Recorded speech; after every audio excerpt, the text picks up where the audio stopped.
የኛ መልእክት ለኤርትራ መንግስት ኤርትራውያን ወንድሞቻችን ናቸው። ከነሱ ጋር ውጊያ አንፈልግም። ለኤርትራ መንግስት ያለ መልእክት አንደኛ ጥይት አስተላላፊ አትሆኑ፣ ሀገር ሁኑ። ወደ ጎረቤት ሀገር ጥይት ማስተላለፍ ጥሩ አይደለም። አባይም ጸባይ ገዝቷል፣ የኛም ሽፍቶች ጸባይ ይገዛሉ እና አንድ ቀን ጥይት ሳመላልስ ብሎ ታሪክ ስለሚናገሩ ጥይት ማቀባበል ቢቀርባችሁ። ስለማናቅ አይደለም፣ እናያቸዋለን። ህገወጥ የሰዎች ዝውውር ቢቀር።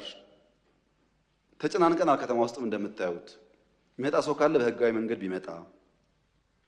ህገወጥ ንግድ ቢቀር፣ ፎርጅድ ብር ቢቀር፣ አሜሪካ አስቀምጣቸው የምትሰሯቸው ብላክ ማርኬት ማሳደግ ቢቀር፣ እንደ ጎረቤት ብንተሳሰብ፣